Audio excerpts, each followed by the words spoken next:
Bhojpuri film जगत से जुड़ल हर ताजा तरीन खबर सबसे पहले जाने खातिर भोजपुरिया आर्यन चैनल के सब्सक्राइब कर ली और घंटी के जरूर दबाई। जय हो भोजपुरिया समाज। जी हाँ, तो आज आप लोग के बीच भोजपुरी के क्यूट सुपरस्टार नायक और गायक मिस्टर अरविंद के कल्लू के नया सबसे सुपरहिट गीत के खबर लेके बनी, जो उनकी आप सब फर्स्ट लुक यानी नया तस्वीर देख सकते। जी हाँ, गीत के बोल बटे सलाम कोरोना वॉरियर्स को। जी हाँ, सलाम कोरोना वॉरियर्स को, जय जवान जय किसान।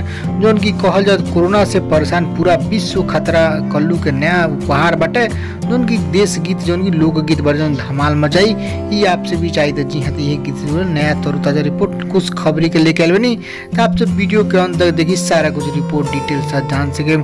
उससे पहले को रिक्वेस्ट करें हम आपसे कि यदि आप भोजपुरिया आर्यन चैनल पर नया बनी तो जुड़ जाइए, सब्सक्राइब कर ली और एक ही घंटी के आप जरूर दबा दी। जी हाँ, तो चलिए अब दर्शक फ्रेंड बताए नया ताज़ा रिपोर्ट उनकी सलाम कोरोना वॉरियर्स को, जय जवान जय किसान देशभक्ति गीत जिसमें कल्लू के स्वर बटे और गीत संगीत बात आर पंकज एवं मोहित मौर्य जो उनकी गीत संगीत दल। जी हाँ, तो और म्यूजिक टीम के तरफ से आर बहुत जी हाँ, तो इहो अवसर कब तक जी हाँ आवे के रिपोर्ट नहीं रिलीज डेट नहीं खेल, बस कमिंग सून में रखल, लेकिन कमिंग सून में रखल गई तब भी चैनल के अनाउंसमेंट बाटे कौन चैनल। जी हाँ, तो चैनल का नाम बाटे किरण म्यूजिक इंटरटेनमेंट। जी हाँ, किरण म्यूजिक इंटरटेनमेंट यूट्यूब चैनल पर रिलीज। जी हाँ, जब भी रिलीज हुई पर जी हाँ, तो आप जैसे रिपोर्ट मेरी ऑफिशियल लीड डेट वैसे ही आपसे बीच लेके आओ। जी हाँ, तो आपके गीत की खबर कैसा है, गीत के बोल कैसा लगा, गीत के बोल पसंद हो, खबर पसंद हो, लाइक शेयर जरूर करें आप सब।